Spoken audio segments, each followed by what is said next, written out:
He's been hurt and defeated by this ruling. That's why he's been so vitriolic. I mean, I've never heard an American president, frankly, slag off the U.S. Supreme Court in this manner. The Supreme Court's ruling on tariffs is deeply disappointing, and I'm ashamed of certain members of the court, absolutely ashamed, for not having the courage to do what's right for our country. I'd like to thank and congratulate Justices Thomas, Alito, and Kavanaugh for their strength and wisdom and love of our country. The Democrats on the court are thrilled, but they will. Foreign countries that have been ripping us off for years are ecstatic. They're so happy. And they're dancing in the streets, but they won't be dancing for long, that I can assure you. We're going to leave that press conference there. Donald Trump now been speaking for about 25 minutes, very rambling response to the US Supreme Court ruling, saying that he's ashamed of members of the court, saying that the court has been swayed by foreign interests, and also announcing that he's going to be signing an order to impose 10% global tariffs over and above normal tariffs, he said.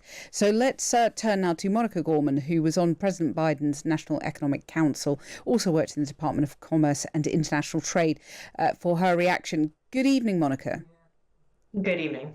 What did you make of what you just heard? Well, the president is clearly disappointed. He's clearly frustrated, and I think we hear that in his rhetoric. And he certainly, it's understandable. This is something that he believes in very clearly. But I think the concrete actions, when you sort of get past the emotions, are not necessarily a surprise. We knew that the administration was anticipating this as a possible outcome. We anticipated that they were working on a plan B, and that's what we got today. He's announced the use of Section 122, 10% tariffs across the board. That buys him some time to think through additional actions that he might take. So in a sense, you could argue that very little has changed. Yes and no. Very little has changed in terms of the tariff environment. I think there was a general sense that high tariffs were here to stay, and business is expecting that. And we see that in the use of Section 122. Now, the Section 122 statute is time limited. It only lasts for 150 days. That takes us through July, I believe. And so that does create uncertainty for business in terms of what other statutes might be coming. The president mentioned the use of new 301 investigations. Those tend to be more targeted. And so I think we're going to need to watch in the coming days which countries, which industries may be targeted through additional tariff statutes. So it does create a new level of uncertainty for business that was not here prior. He says, though, that the US economy is booming because of tariffs. Is that true or not?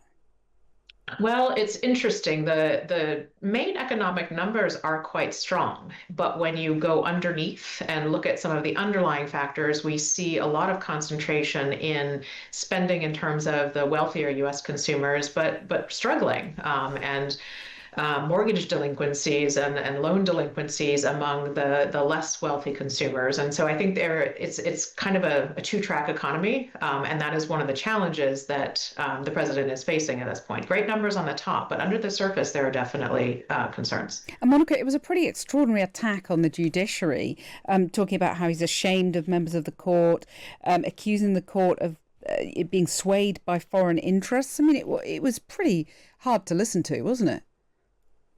I mean, again, the president is clearly frustrated and disappointed. This is clearly a decision he cared a great deal about. But then I would go back to the whole purpose of this decision, which really was to address the separation of powers and what authority is vested in the executive versus in the legislature versus in the judiciary. And the court spoke very clearly.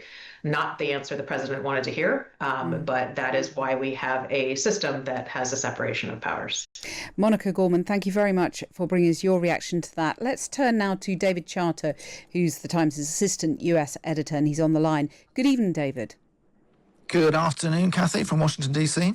Well, it was a classic Trump press conference, wasn't it? 25 minutes. Well, it's still going on, actually, but I mean, we had to come out of it because, time is short. We've only got 10 minutes left on the programme. But rambling and angry and lashing out at the court? What did you make of it?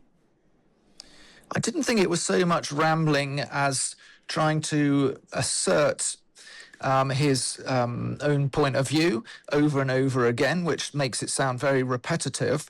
But President Trump was trying to make sure he got soundbites tonight on the news and on social media that he, in fact, has come out of this in a strong position, which he certainly has not.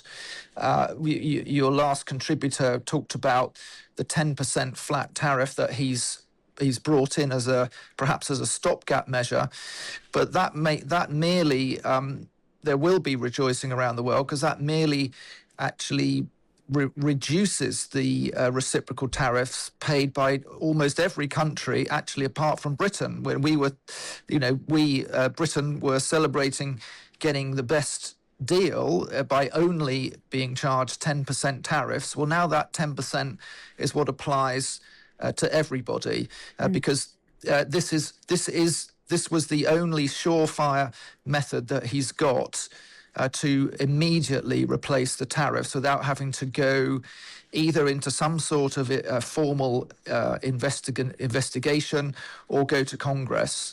He's allowed to do it, but it's a massive setback, I would say, for Trump, and that's an admission that he's been hurt and defeated by this ruling. That's why he's been so vitriolic. I mean, I've never heard an American president, frankly, slag off the US Supreme Court in this manner. And that is pretty dangerous, isn't it? Attacking the judiciary in that manner, saying it's swayed by foreign interests. What is he alluding to there?